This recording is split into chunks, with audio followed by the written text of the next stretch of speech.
boy, if you're expecting the unexpected, you may not be disappointed, matey. Or will ya? Find out in this very special episode of Tell You Later. Arr. And don't forget to like and subscribe to their channel.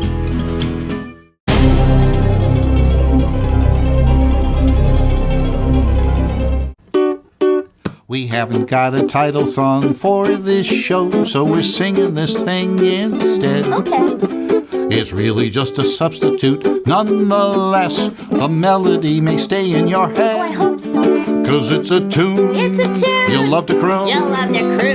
But there's one thing you should know.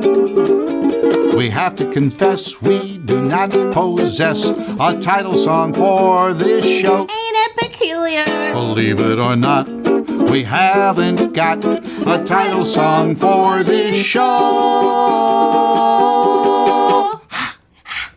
Oops. Here, everybody, look. Now I'm in between two people. I'm Katie Leigh. Welcome to Tell You Later. I've got Townsend Coleman here and Drew Dayton. So Townsend Coleman, our special guest. Drew Dayton, our special intern, who's been helping the crew of one and me do all kinds of stuff here. And anyway, in the break, by the way, thank you to all the patrons who help support our show. We really appreciate you. Those who listen on Anchor, everybody who's watching. I'm going to get out of the way. Drew's going to scoot over. On the break, we had a little break, and Townsend, Mr. Coleman here, Mr. TC Top Cat, was talking to Drew, and it became an interesting conversation. So I'm just going to pretend like I'm Townsend in the studio and fade against the wall and be quiet, and you guys can scoot your chair over and continue your conversation. All right. Well, here we are. Yeah. First, I'll scoot myself over there. So I just had the pleasure of meeting Drew Yes. this morning for the first time, and was sort of fascinated with his story. Now, so you're a student. Yes. And you go to school. I go to school in Taylor University in the middle of nowhere, Indiana. Okay, middle of nowhere. That's got to be hard to write on a postcard. Yeah. It's kind of a long it makes name. it a little difficult. So Taylor, that's a Christian university, Yes. right? Yes, it is. And you are on some sort of intern program? Yes, the Taylor University Hollywood Internship Program, I believe is what we officially call it. Wow, great. Yeah. And so what was it you were thinking you wanted to do when you came out to LA? Yeah, when I came out here, I was thinking, I wanted to be, a voice actor. And Oh, forget it. Nobody does that for a living. Not really. Never, no. So I had mentioned that to my professors because that's how the process works. We tell them, we're thinking about doing X and Y. And they'll say, okay, we know this person and that person who might be looking for an intern. And so I, mentioned that. They mentioned that they had the Tell You Later show as a potential. And then I also ended up working for a talent manager while I've been out here. Oh, cool. Yeah. And what do you do as a talent manager?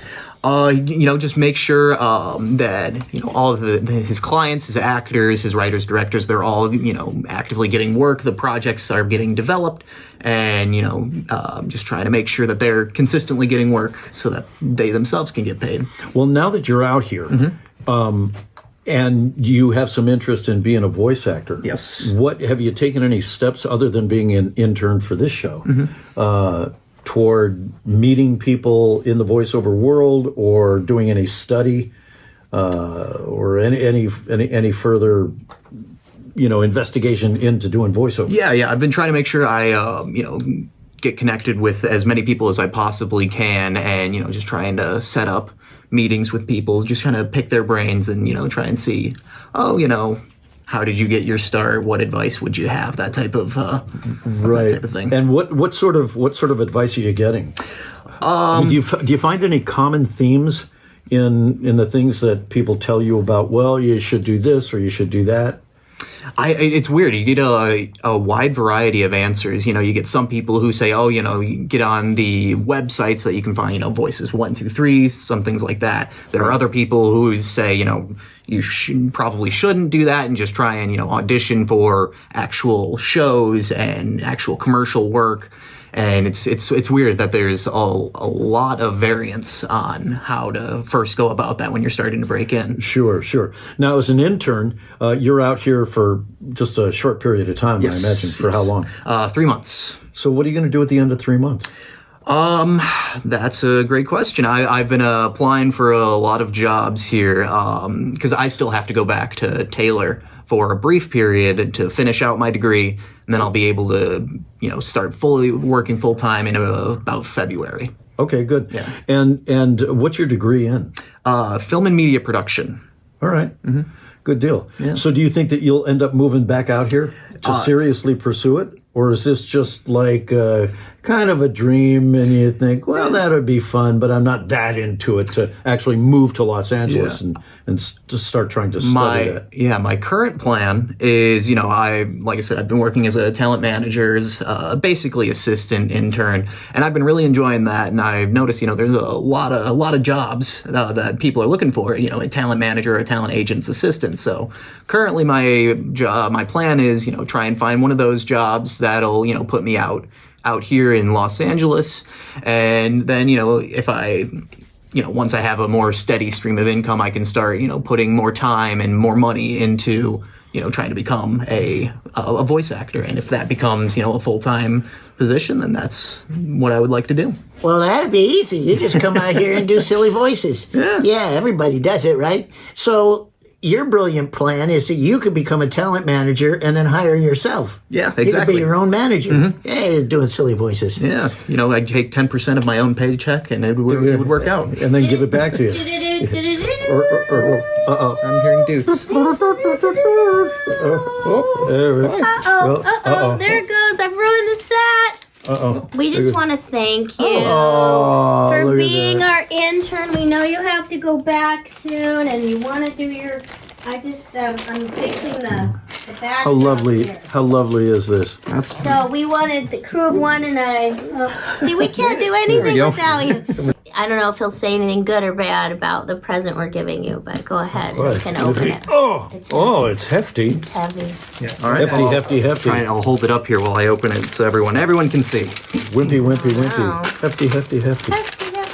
Because we thought it was something that. Oh, but you didn't read your card first. OCD. Drew, Card from Katie and Vinny. I thought it was going to be You know me so Crew well. of one. I thought it was going to be a little pithier than that, but No, we're not writers. oh, look at you! wow. Oh, nice. A nice It's- Yeti mic microphone. It's from a- Blue Microphones, Yes. which is a terrific microphone company, by It's the way. a USB microphone. I figured it's better to open it with Townsend here because he can explain it to you. I can play. Well, it's a good thing I like these mics. Because if it was something that was substandard or subpar, I would have skinnied my eyes at it. And well, I don't think you want to keep that. You might want to have them return. But no, this is a beautiful mic.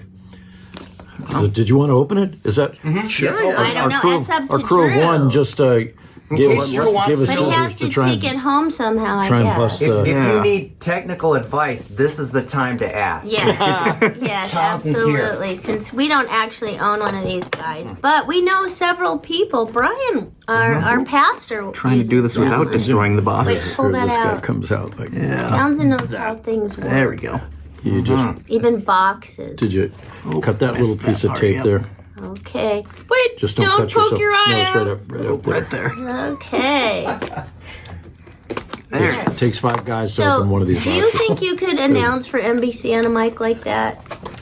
On a mic like this, I'm curious. you would. Yes, I do actually. You would be surprised at just how great some of these really inexpensive mics sound, and some of these USB mics, like the Blue Yeti that we have Well- right here.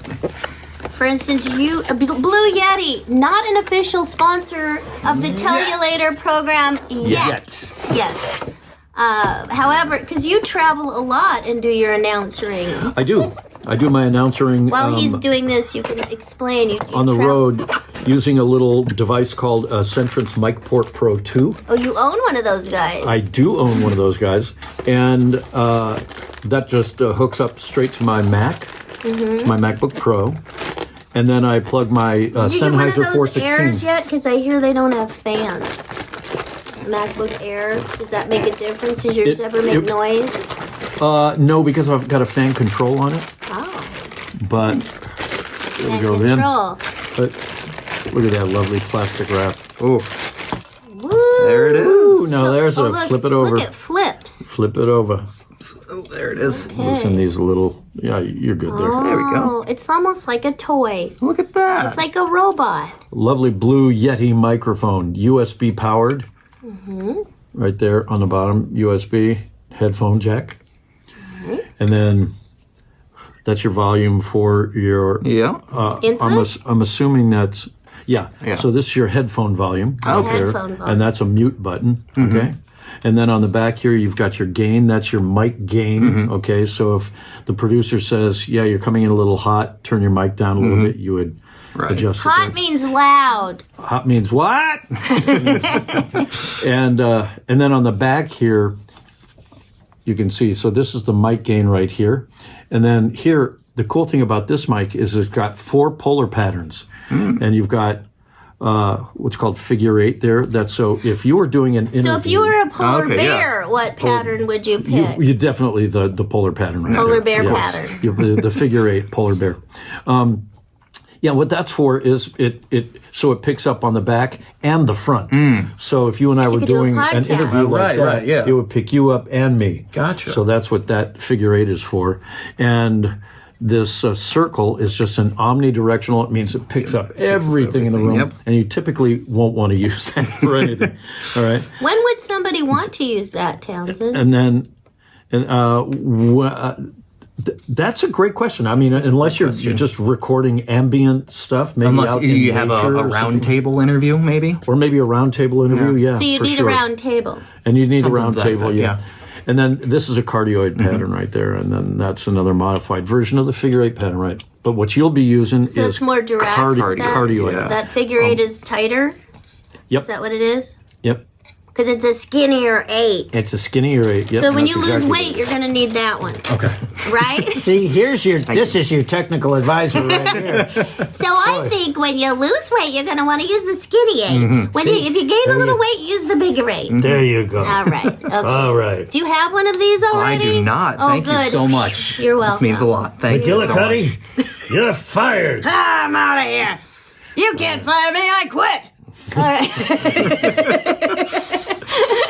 There you go. That's great. That's a great mic for you, man. Yes. Great, And it's a look great how way to look, start. he's in his Vanna White. He's got it going on. Gotta show He's the people. a mic Gotta show the model. people. Not an official mic model yet.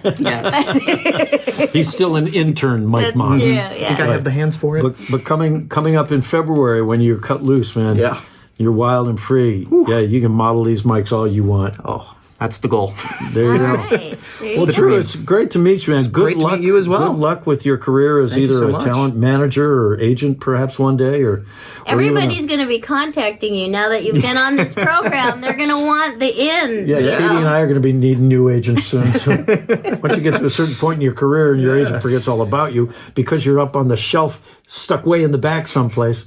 But you were just saying good things about your agent. You've had your agent Well, forever. for 38 years. A long time. So That's I've not been- quite forever, but it's a long Been time. very fortunate, with that. Yeah. Cool. Thank you so much. You're It welcome. means a lot. Don't look at me. Look at the camera. Thank you so much. Tell you later. It means a lot. All right. Go ahead. later. Tell us about the blue. No, all I was going to say is that this company, Blue Microphones, it stands for Baltic Latvian something. Oh, I didn't know don't that. Yeah. See, I knew you would know. But they make great microphones, and they have one called the Blue Bottle. I have the smaller version of it called the Blue Baby Bottle, and it's a great, great mic. But they've got just crazy looking mics. Look them up, Blue.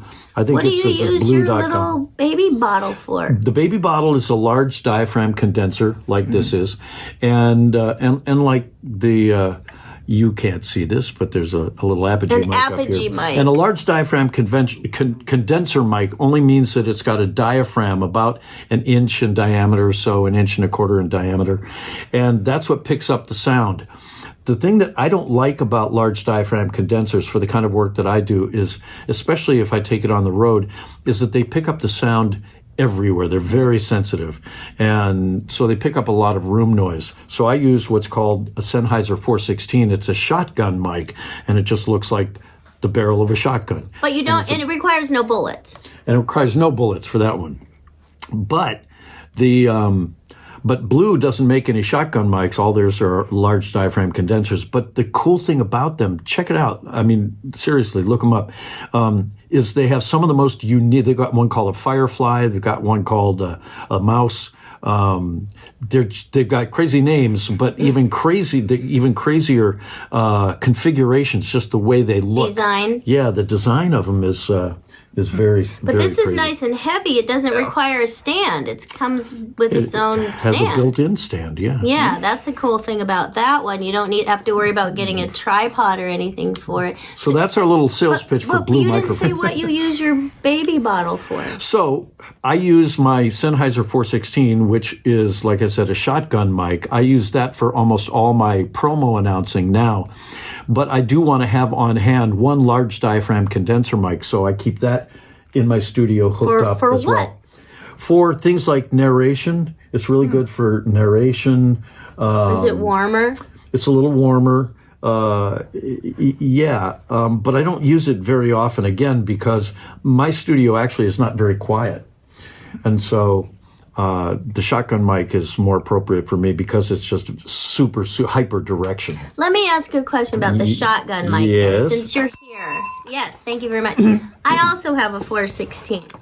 But I notice it picks up sound behind it. And I thought a shotgun should just get what's right in front of it. Yeah, no, a shotgun, the 416 will pick up sound around it as well and behind it. How does it do that? Why? Why does it do that? Why? I don't understand. Confound it! Why does it?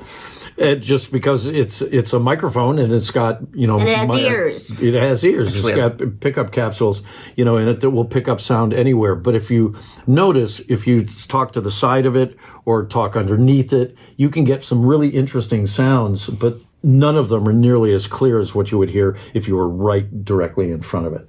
Okay, now I have another this is so good since now you have a microphone and maybe our audience is interested as well. I recorded something the other day and it didn't peak, like you could see the waveforms. It was never higher than like around -6 dBs. But they said I was too close to the mic and it sounded distorted. And I had the Sennheiser was pretty close to my face here. Actually, it might have even been a little bit near my chin at that.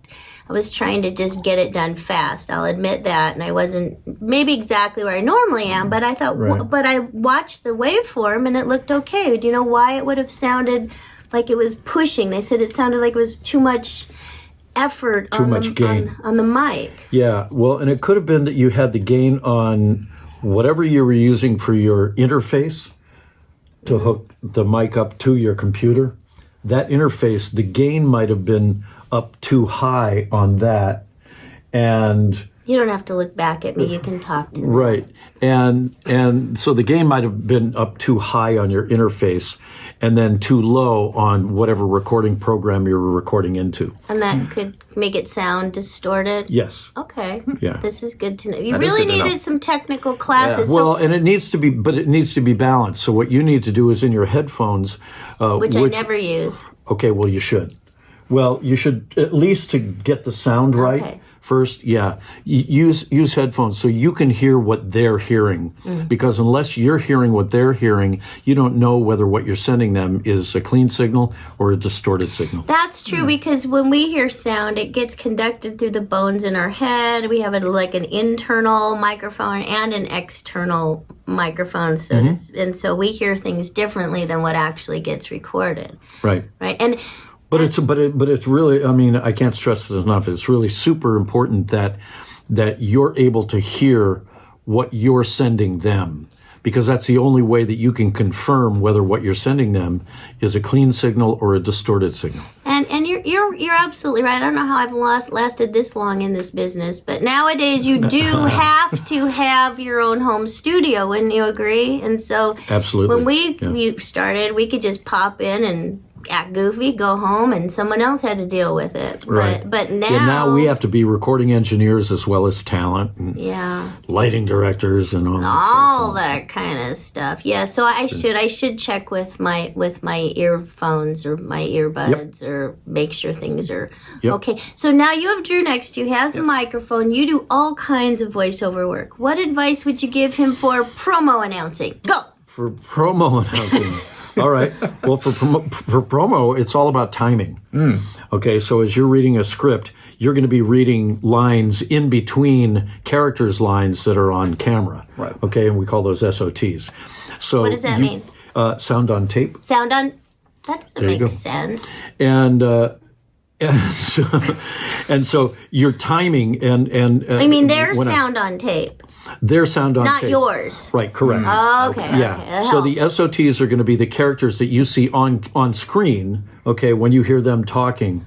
You'll see on the script, it'll be your line, then their line, then your line, then their line, then your line to wrap it up. Okay. So it's about listening for timing, okay, and making sure that you can squeeze your copy into those little spaces that there's no room for error. Okay, so you've got to be able to be on top of it. And in the case of network promos, and certainly this is back in the day when, before we had computers doing everything and it was all on tape, you had analog timing. Analog timing. It was imperative that you were able to really knock this out in no more than 2 takes, because at the network they just don't have time to keep going it over and over. And back in those days when everything was on tape, they had to shuttle the tape back and forth. If you had to redo it, they had to rewind it, make a mark where you had to come in, and then you'd punch in and hopefully get it right the second time or the third time, God forbid. But if it took more than 3 times, more than 3 takes, then something was wrong. I in no way have the promo career you have, but believe it or not, did you know I was a network announcer for a... I'm not talking like that, you weren't. Yes, I was. I was. I over at ABC one season for Saturday morning cartoons. Really? Oh, that's great. And I'll tell you what, you learn the difference between half a second and 1/8 of a second. I mean, you really learn your seconds. It's exactly what I'm talking about. Yeah. So you have to have this internal clock to be able to feel. It's a feel thing. Coming up next, Care Bears. And right, exactly. And so when I teach, for instance, I always say, I ask, are there any musicians here? Because I've found over the years that musicians tend to have a built-in clock, and they have a real good feel for being able to shave off 1/8 of a second here, or make it just a little bit longer by 1/2 a second to fill out the gap. Right. And by musicians, you don't just mean people who own instruments. No, but people who actually play them, right? Know what to do with them. Okay, so now you're a narrator. So now I'm a narrator. So now a narrator. For narration. And so now on a narrator, it's for the most part so I don't do narration. Ever. Ever. Never? I don't. I thought you said that's why you had a blue baby bottle mic. Well, that's why it never gets used. I see, got it. Okay, all right. That's why it just sits there in my studio just in case. Can you guess what a narrator needs to know? Yeah, well, what a narrator, but it depends on the kind of narration you're talking about. Are you talking about like narration for long form narration of Pitmaster barbecue? Are you the announcer on that or the narrator on that? Or are you talking about audiobooks? Narrating audiobooks is a completely different animal than long form narration, certainly different than anything else we do. It's different than promo or animation or even commercial reads. They're all very specific reads, specific to their genre. Okay, so commercial reads. Do you have a tip? Commercial read. It depends on your style. So you've got to find your style. Is your style, do you have a deep voice? Is it heavy? Are you going to be doing like drama stuff? Are you going to be doing commercials for trucks and cars? Or do you have the kind of voice that's lighter and maybe just a light announcer for Sunny Delight singles, the good stuff kids go for? Is that how you would describe your voice, Townsend? Yeah. It's light? Light. And Townsend light. Right. Yeah. No, At least, but you do have to be versatile, and you have to find your own versatility. And one thing that I would say, and I'd say this for all actors who are trying to get into voiceover, is explore your range, because most of us have a very limited range in which we talk. We don't go above a certain pitch typically. We don't go below a certain pitch typically. We live right in this sort of very comfortable range, and you have to really define what your range is. You've got to understand that for yourself, and then try and bust out of that. Try and see how high you can go, how low you can go, how big you can go, how small you can go, what you can do with your voice. You can put it right up here in your nose and make it very nasally, or you can put it back here in your throat and make it much, softer and fuzzy. I mean, there's all kinds of ways that we can adjust the sound that come out of our face, by facial not facial recognition, by facial characteristics.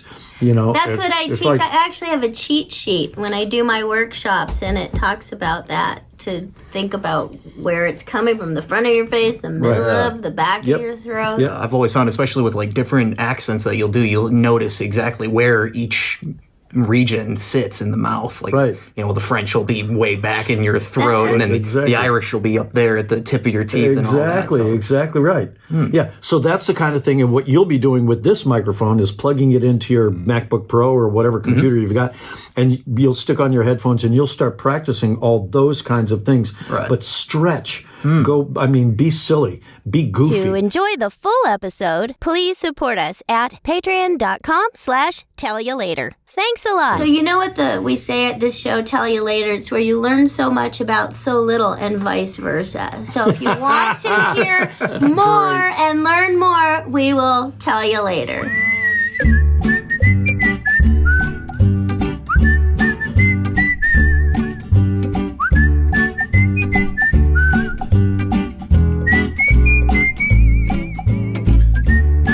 Tell You Later is a Patreon-driven entertainment show. So what are you waiting for? Come on over. Join us at patreon.com/Tell You Later. Say, Will, there are words to that tune? Sure enough are, Westy, and they go like this. My horse likes accordion music. That's his kind of stuff. Yes, my horse likes accordion music. He just can't get enough. So if you don't like accordion music, I'll sympathize with you.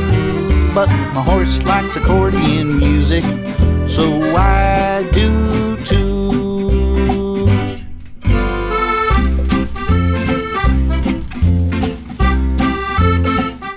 You are the voices in my head.